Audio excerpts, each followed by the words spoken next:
Itulah saya pelik dengan tayar China ni. Saya test satu lagu. Sabar jap.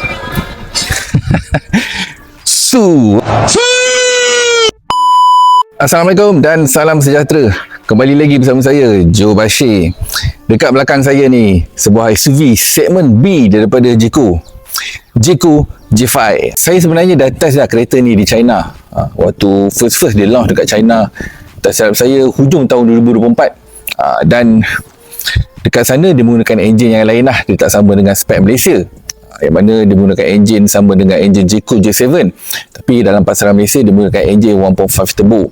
Dan yang paling best tentang kereta ni, dia adalah salah satu SUV segmen B yang menggunakan suspension multi-link. Dan saya akan ceritakan dari segi dia punya design, interior, features dan enjin dan juga harga dia. Tapi sebelum kita start, pada yang baru saja terjumpa channel ni, bantu saya dengan tekan butang like dan subscribe, dan follow saya juga di platform media sosial yang lain.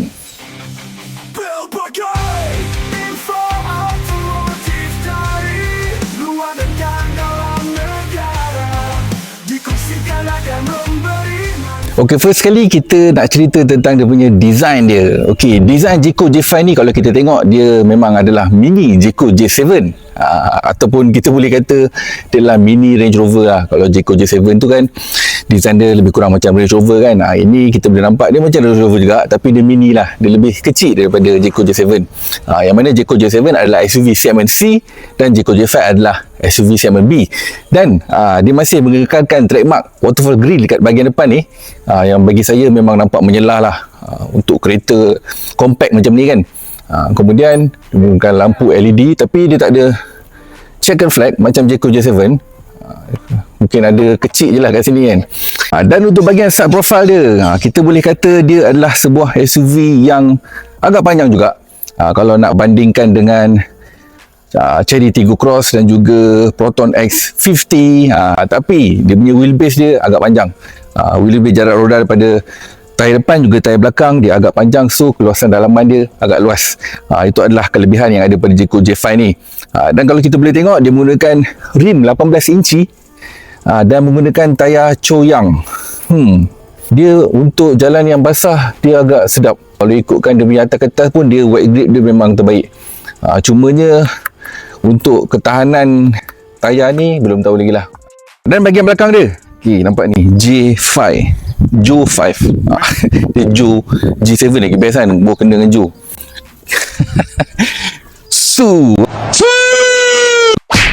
Dan bahagian belakang dia, kalau kita boleh nampak dia menggunakan lampu LED, dan kita dah biasa nampak pattern design belakang macam ni dekat Jeko J7. So dekat Jeko J5 ni kita boleh nampak sama, depan tepi belakang sama, tapi dia kecil sedikit.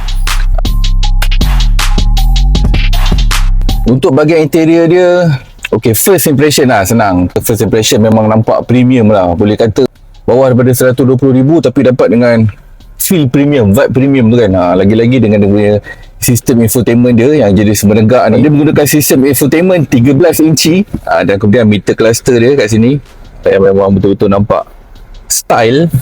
Kemudian steering dia saya teringat dekat Jeko Omoda C9. Tapi yang saya tak suka, butang physical aircon dia tak ada. So dia banyak kena control dekat dalam ni lah. So bagi saya untuk cuaca Malaysia ni sebenarnya agak kurang praktikal. Lagi-lagi kalau kita tengah panas kan, nak kena adjust kat sini kan, lagi buka Apple CarPlay nak kena cari, nak kena keluar semua kan. So dia agak leceh lah. Dan kemudian untuk banyak button-button dia semuanya tak ada dekat luar ni. Dia memang terlampau minimalis sangat. Dia cuma ada untuk button mode dekat luar ni, kemudian double signal dan untuk lock dengan unlock kereta. Itu je lah. And then yang lain semuanya dia letak kat dalam ni. So bagi saya, tak tahulah, ada orang suka kan, tapi bagi saya dia agak kurang praktikal jugalah. Dan kurang practicality, okey lah. Kalau nak katakan kategori SUV segmen B yang saya bawa kan, antara yang lain-lain tu, dia punya ruang ni, asalkan ada space untuk letak barang ni, bagi saya okey lah. Kemudian feature-features dia pun level ADAS 2.5, kemudian ada set karaoke. Kalau beli Jeko J5 ni, saya tak pasti sama ada korang dapat free gift daripada Jeko ataupun kena beli. Dia punya mic dia pun boleh tahan sedap. Lagi-lagi untuk orang yang pantang jumpa mic macam saya ni kan, memang kita nak menyanyi je lah. Okay. Saya test satu lagu. Sabar jap. Menghukum aku dengan dusta, neraca dunia hakimnya.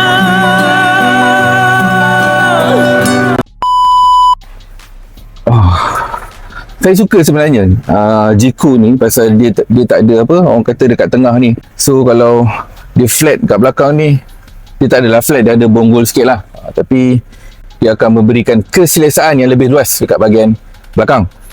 Dan untuk sorong aircon vent kat belakang sama je macam Jeko J7, dia semua ada satu hala saja.